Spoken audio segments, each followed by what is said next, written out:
Assalamualaikum warahmatullahi wabarakatuh. Perkenalkan, nama saya Mercy Laurensa dengan NIM 210305501018 dari kelas F. Di sini saya akan mempresentasikan jurnal mengenai stunting.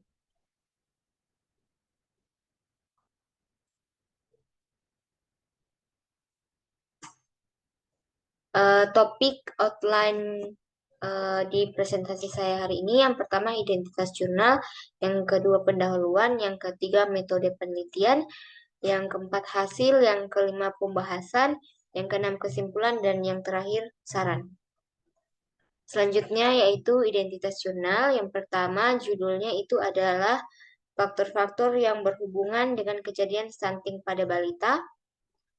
Jurnal Ilmu Kesehatan Masyarakat volume 9 nomor 2 halaman 85 sampai 92.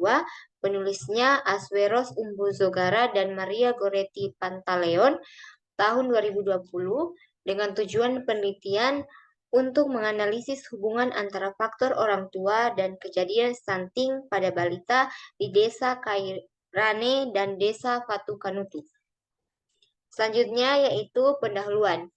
Stunting merupakan hambatan pertumbuhan yang diakibatkan oleh kekurangan asupan zat gizi, juga adanya masalah kesehatan.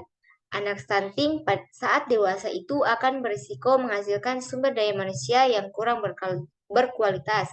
Di sini adalah prevalensi balita stunting menurut Survei Status Gizi Nasional Indonesia tahun 2021, di mana prevalensi di Indonesia itu sebesar 24,4%, dan provinsi dengan prevalensi stunting terbanyak itu di Nusa Tenggara Timur dengan 37,8%, dan di Bali dengan presentasi prevalensi stunting terendah yaitu 10,9%. Selanjutnya yaitu metode penelitian. Penelitian ini menggunakan desain cross-sectional dan dilakukan pada bulan September sampai bulan Desember tahun 2019 di Desa Kairane dan Desa Fatu Kanutu, Kecamatan Amabi, Oeveto, Kabupaten Kupang. Sampel penelitian ini berjumlah 176 orang dengan rincian Desa Kairane 44 balita dan Desa Fatu Kanutu 132 balita yang dipilih dengan teknik pengambilan sampel acak atau simple random sampling. Selanjutnya di sini adalah hasil penelitian dari jurnal ini. Yang pertama ada variabel, yaitu variabel orang tua, itu dari pekerjaan ibu, pekerjaan ayah, pendidikan ayah, pengetahuan gizi ibu dan jumlah anggota keluarga, serta asupan zat gizi, yaitu ada karbohidrat, protein, dan lemak. Di sini untuk hasil dari pekerjaan ibu, di sini yang saya pilih di sini dalam kategori tidak bekerja atau ibu rumah tangga dengan nilai jumlah anak yang terkena stunting sebanyak 61 dengan persentase 82,4% dan jumlah balita yang tidak terkena stunting 87 dengan persentase 85,3% dengan pra value itu 0,895 atau tidak signifikan. Selanjutnya pada pekerjaan ayah, di sini yang terbanyak yaitu sebagai petani dengan jumlah anak terkena stunting itu sebanyak 56 dengan persentase 75,7% dan balita yang tidak terkena stunting itu sebanyak 79 dengan persentase 77,5%. Selanjutnya pada pendidikan ibu, di sini yang terbanyak itu tamat SD dengan balita yang terkena stunting sebanyak 50 dengan persentase 67,6% dan balita yang tidak terkena stunting itu 44 dengan jumlah 43,1% dengan nilai pra-value 0,031 atau signifikan. Selanjutnya pendidikan ayah yang terbanyak di sini itu tamat SMA dengan anak balita yang terkena stunting itu sebanyak 19 dengan prevalensi dengan nilai 25,7% dan balita yang tidak terkena stunting sebanyak 35 dengan presentase 34,3% dan nilai value-nya itu 0,035 atau signifikan. Selanjutnya pengetahuan gizi ibu. Di sini yang baik itu balita yang terkena stunting 25 dengan persentase 33,8% dan balita yang tidak terkena stunting sebanyak 59 dengan presentasi 51,0% dengan pra-value 0,002 atau signifikan. Selanjutnya jumlah anggota keluarga. Di sini yang terbanyak yaitu kurang dari 4 orang dengan nilai stunting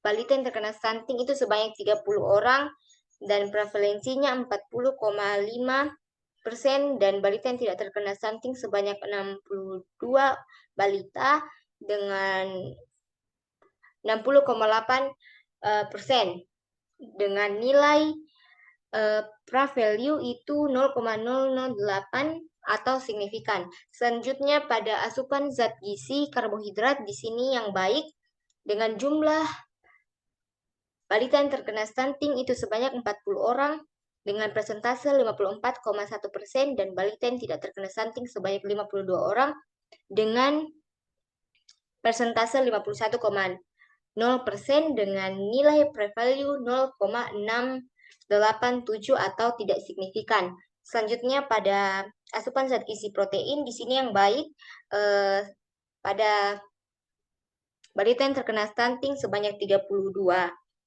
orang dan dengan persentase 43,2% dan balita yang tidak terkena stunting sebanyak 68 orang dengan persentase 66,7% dengan pra-value 0,002 atau signifikan. Selanjutnya pada lemak dengan kategori baik itu balita yang terkena stunting sebanyak 33 orang dengan persentase 44,6% dan yang tidak terkena stunting sebanyak 64 orang dengan persentase 62,7% atau 0,017 atau signifikan. Selanjutnya pada pembahasan di sini yang pertama dalam penelitian ini pekerjaan ibu dan ayah itu tidak berhubungan signifikan dengan kejadian stunting pada balita. Selanjutnya hasil uji statistik menunjukkan pendidikan ayah dan ibu itu berhubungan signifikan dengan stunting pada balita karena pendidikan orang tua itu terutama ibu cukup berperan karena ibu yang berpendidikan lebih sadar akan kondisi kesehatan anak. Pendidikan orang tua baik ayah maupun ibu yang rendah dapat menyebabkan pemahaman yang kurang tentang kesehatan anak dan telah ditemukan keterkaitan dengan masalah gizi pada balita. Orang tua yang kurang berpendidikan kemungkinan kesulitan dalam memahami informasi kesehatan. Selanjutnya, hasil uji statistik menunjukkan jumlah anggota keluarga berhubungan dengan kejadian stunting pada balita.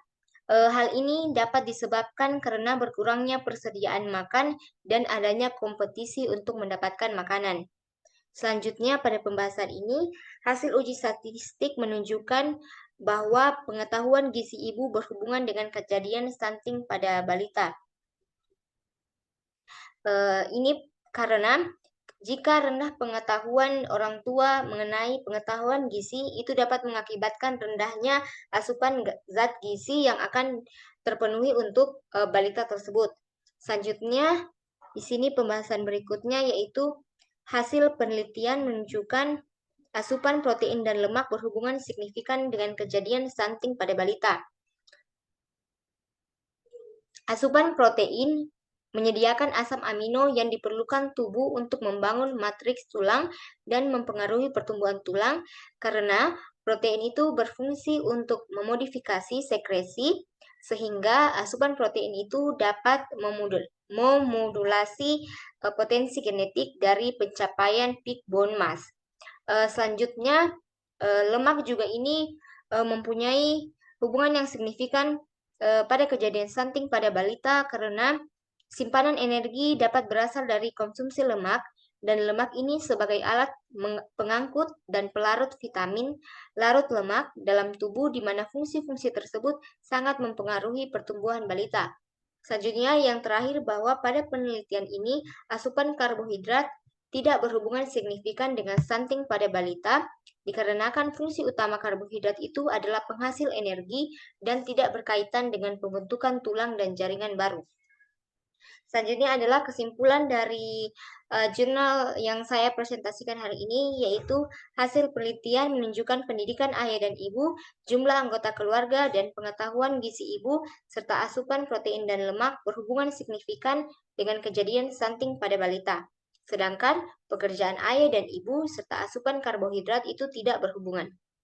Saran yang bisa saya berikan dalam penelitian ini bahwa pemerintah setempat melalui tenaga kesehatan dapat melakukan penyuluhan dan konseling bagi ibu balita tentang gizi seimbang.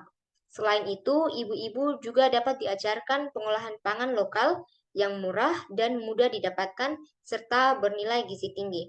Demikian presentasi dari jurnal yang dapat saya sampaikan. Lebih dan kurangnya saya mohon maaf. Sekian dan terima kasih.